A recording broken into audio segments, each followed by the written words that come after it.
Tazkiyatun nafs, nafsni poklash silsila darslarimizdan faqrli manzilati 4-qismi.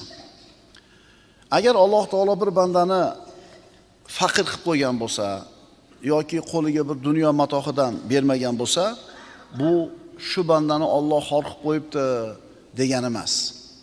Kambag'allik, rizqni tangligi, qo'lni kaltaligi birodarlar, bu Alloh uni xor qilganligining belgisi emas. Alloh taolo kimgadir ato qilgan dunyo matohidan, kimgadir bermagan. Astagfirullah.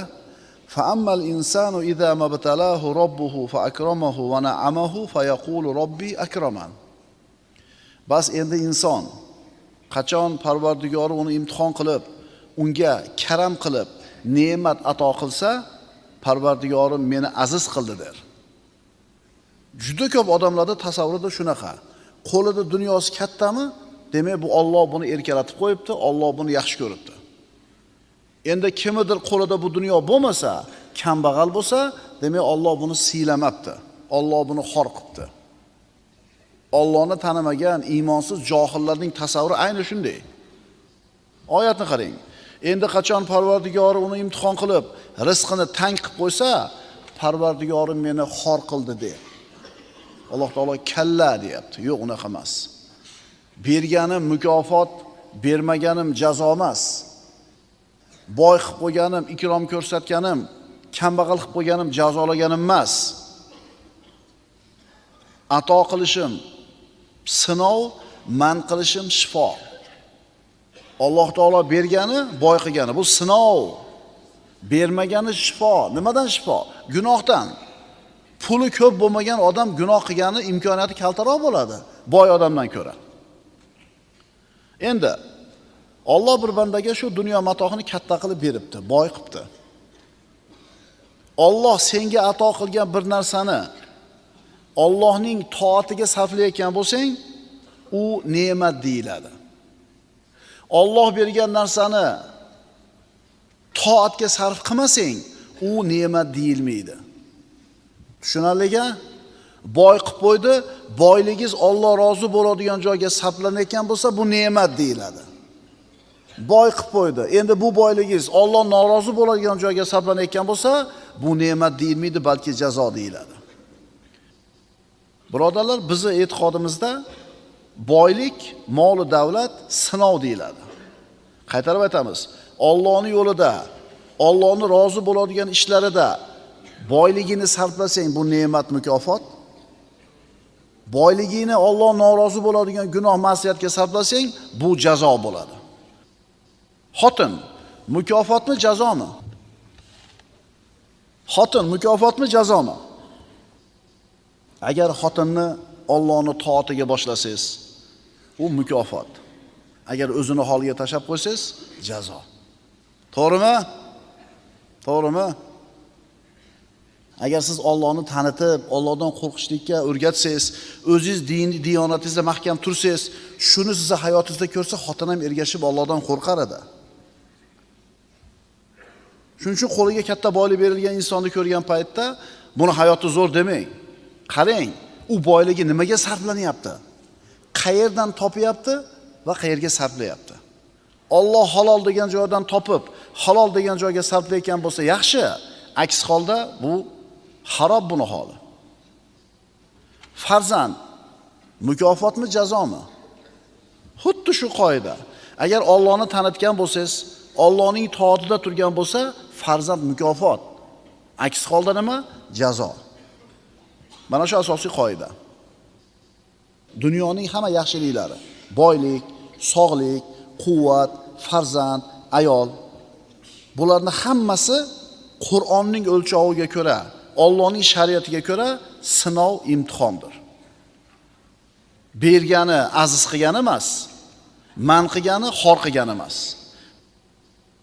Berganim sinov, man qilganim shifo. Alloh seni bir narsa bilan sinab balolabdimi? Xorlandim dema. Menga bermadi, palonchiga berdi dema. Alloh onani yaxshi ko'rdi, meni yomon ko'rdi dema. Alloh seni sinovga soldimi? Nimanidir bermadimi? Demak, seni yaxshi ko'ribdi. Chunki Alloh yaxshi ko'rgan bandasini sinovga soladi. Agar yana ham yaxshiroq ko'rsa, shu sinovga sabrli qiladi, kuniga qanoatli qiladi. Boylik va faqirlik haqida nima deyilgan? Al-faqru wal ghina ibtila'u minallohi li'abdihi. Boylik va kambag'allik Alloh tomonidan bo'lgan bir sinov. Xo'p, boylik, kambag'allik sinov ekan. Endi Alloh taoloning ikromi nima unda? Alloh taolo bir bandani erkalatib qo'yish qanaqa bo'ladi? Berganini mukofot emas deyapti Alloh. Bermay qo'yganini jazo emas deyapti Alloh. Sizga yoqadigan narsani berishi azizlik-ku, siz xohlagan narsani bermaslik bu xorlikning belgisi emas. Endi Alloh ikrom qilgan bandasi qanaqa bo'ladi? Alloh yaxshi ko'rgan bandasi qanaqa bo'ladi? Alloh erkalatib qo'ygan bandasi qanaqa bo'ladi? Mana eshitinglar. Allohning nazdida ikrom nima? Allohning nazdida azizlik nima? Astagfiru billah. Walamma balagha ashuddahu ataynahu hukman wa ilma wa kadhalika najzil muhsinin. Bu oyat Yusuf alayhisalom haqida. Qachoniki Yusuf voyaga yetgach, unga hikmat va bilim berdik. Biz chiroyli amal qilguvchi zotlarni mana shunday mukofotlaymiz. Ana Yusufni erkalatdik deyapti Alloh. Yusufga ikrom ko'rsatdik. Yusufni aziz qildik deyapti. Nima bilan? Hikmat berdi, bilim berdi. Agar Alloh taolo sizga iymonni berib, taqvoni berib, ilm va hikmatni bergan bo'lsa, xursand bo'ling. Allohning nazdida bandaga ko'rsatilgan ikrom shunaqa bo'ladi. Bizda endi qanaqa endi? Xudoga yoqqan joyi bor, shuning uchun nimasini katta uzgan? Nimasini katta uzgan? Zuvolasini katta uzgan. Mashada tushuncha. Boymi, demak Allohga yoqqan. Kambag'almi, demak Allohga yoqmagan. Birodarlar, boylik. Alloh yaxshi ko'rgan bandasiga ham, yomon ko'rgan bandasiga ham beraveradi. Ammo iymonni, taqvoni, ilm va hikmatni faqat o'zi yaxshi ko'rgan bandalarga beradi. Usmon ibn Affon juda katta boy odam bo'lgan. Abu Lahab ham boy bo'lgan. Abdurrahmon ibn Avf juda katta badavlat odam bo'lgan. Abu Jahl ham kambag'al bo'lmagan. Umayyah ibn Xalaf ham mana kofir. Biz o'zaro munosabatlarimizda mana shu o'lchov bilan muomala qilishni boshlaymiz, keyin hayotimiz o'rniga tushadi. Biz tushuninglar, biz boyni yomon, kambag'alni yaxshi demayapmiz, men kommunistlarga o'xshab. Boyni yomon, kambag'alni yaxshi demayapmiz. Biz aytyapmiz, bergani ham, bermagani ham sinov deyapmiz. Chiqarib tashlaylik kallamizdan. Buni puli ko'pmi demay mendan aziz. O'zi ham shunaqada, boy tursa indamay turib olasiz, gapira olmaysiz sargina oldida. Esimizdan chiqmasin, payg'ambarimiz aytganlar, bir odam boyni oldida faqat uni boy bo'lganligi uchun qulluq qilib turgan bo'lsa, dinini 3dan 2si ketdi, 3dan 1 qoldi. Faqat boy bo'lgani uchun qulluq qilib turasiz. Endi agar bu boy iymonli bo'lib, halol topib, yaxshi joyga pulni sarflab, musulmonlarga foydasi tegayotgan bo'lsa, shu yaxshi amal uchun hurmat qilamiz. Endi bunaqa amal yo'q, prosta boy. Shuning uchun qulluq qilayotgan bo'lsangiz, diningizni 3dan 2si ketdi. Tushunarlimi? Endi Allohning nazdida eng hurmatli odam kim? Astagfirullah. Inna akramakum indallohi atqakum. Sizlarning oralaringizda Allohga mahbubroq bo'lganingiz, hurmatliroq bo'lganingiz, taqvodorrogingiz. Mana Qur'onning o'lchovi. Kim Allohdan ko'proq qo'rqayotgan bo'lsa, ko'proq amal qilayotgan bo'lsa, shu odam Allohga boshqalardan ko'ra mahbubroq. Mana shu o'lchov tushunchalarni birodarlar tuzatishimiz kerak. Bu qachongacha g'arbdan, sharqdan kelayotgan fikrlar bilan yashaymiz. Bu boymi Alloh siylabdi, kambag'almi Alloh yomon ko'ribdi degan bu fikrlardan voz kechishligimiz kerak, lozim va lobud bo'ladi. Chunki dinimiz mana siz bilan bizga boylik bilan kambag'allikning nima ekanligini bayon qilib beryapti. Allohning nazdida eng hurmatli bandani ko'rmoqchimisan? Allohning nazdida kim hurmatli ekanini bilmoqchimisan? Unda qara. Mustaqim bo'lgan, dinida mustahkam turgan odam mana shu banda Alloh uchun eng suyukli banda. Allohning valisi, Allohning do'sti, Allohga yaqin bo'lgan banda. U qanaqa bo'ladi? U havoda uchib yurgan odammi? Yoki suv ustida yurgan odammi? Yo'q. Allohning valisi Allohning buyruqlarini qoldirmay bajaradi. Man qilgan narsaga yaqin kelmaydi. Mana shu odam Allohning valisi deyiladi. Darsimizning mavzusi faqirlik manzilati. Allohga muhtojlik manzilati. Bir yaxshi ishga qudrati yetib, shunga muvaffaq bo'lib qilib qo'ysa, Allohni tanimagan odam men qildim deydi. Men faloncha pulni sarflab qo'ydim, anavi ishni men hal qilib qo'ydim. Allohni tanigan odam nima deydi? Allohning fazli bo'ldi. Mana shu mushkullarni hal bo'lishini Alloh xohlagan ekan, meni shunga nima qildi? Sabab qildi. Men demaydi musulmon odam. G'asson arablaridan bo'lgan mana Jabala. G'asson bu nasroniy arablar bo'lgan payg'ambarimiz davrida, juda katta qabila bo'lgan, Rum imperiyasini ittifoqchilaridan bo'lgan. Mana endi Umar ibn Xattob davrida bu G'asson iymonga kelgan, iymonga kelib bo'lishdi.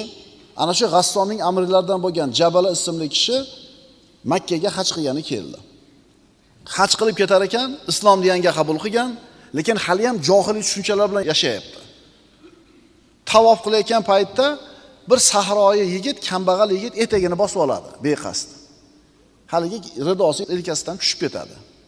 Shunday qarasa bitta oddiy odam. Bir urib bunini pachaqlab tashladi. Haligi yigit nima qiladi? Javob bera olmaydi. Xalifaning oldiga bordi, Umar ibn Xattob. Mana bunday ish bo'ldi, burnimni pachaqladi. Uni chaqirtirdi xalifa. Keldi. Ha, beadablik qiluvdi. Nima qildim? Adabini berdim dedi. Haqqimni oldim dedi. Amir al-Mu'minin nima dedi? Qarang, musulmonman deyapti. Makka ga kelib haj qilyapti. Lekin baribir tushuncha eskicha, johiliy. Modomiki tirnoqlaringda uni qoni turar ekan, uni rozi qilasan dedi. Jabal aytdiki, "Ey Amir al-Mu'minin" dedi. "Qanday qilib?" dedi. "Men arshi toj bo'lsam, u ko'chadagi odam bo'lsa, qanday qilib yulduzni yerga sajda qilishiga rozi bo'lasiz?" dedi. Amir al-Mu'minin nima dedi? "Oho, bu johiliyatning injiqligi, kibr shamolimi?" dedi. "Ha, biz bu narsani ko'mib tashlaganmiz. Ustiga yangi imorat qurganmiz. Bunda qullar va hurlar barobar" dedi. Jabala ko'nmadi bunga. "Men sizni oldingizga kelib iymon keltirsam, sizni oldingizda aziz mukarram bo'laman deb o'ylagan edim. Agar bunaqa bo'ladigan bo'lsa, meni shunga tenglab qo'yadigan bo'lsangiz, men diningizga murtadman" dedi. "Diningizdan chiqib ketaman" dedi. Xalifa aytdi, "Unday bo'lsa bo'yniga qilich uriladi" dedi. Tushunarlimi? Bergani mukofotlagani, bermay qo'ygani jazolagani emas. Kambag'allar, puli yo'qlar, u ham odam, siz ham odam. Sizni holatingiz qiyomatda unikidan ko'ra yengilroq bo'ladi. Chunki pulingiz yo'q. Imtihoningiz oson bo'ladi. Kambag'al faqat qiyomat kuni xursand bo'ladi kambag'al bo'lganiga. Boy faqat qiyomat kuni pushaymon yeydi, qo'lida katta dunyo bo'lganiga. Agar solih amallarga sarflamagan bo'lsa.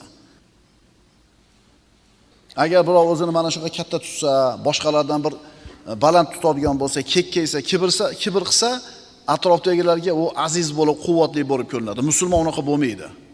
Musulmon odam doim o'zini Allohga muhtoj deb biladi.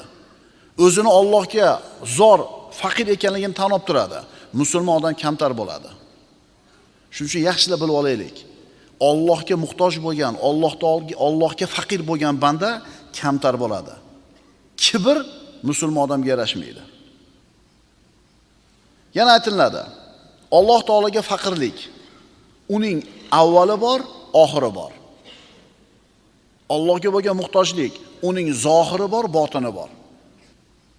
Uning avvali Alloh uchun hokisorlik, oxiri esa Alloh bilan aziz bo'lishlik. Muhammad Mustafa sallallohu alayhi vasallam siz bilan bizga ibrat bo'lgan zot.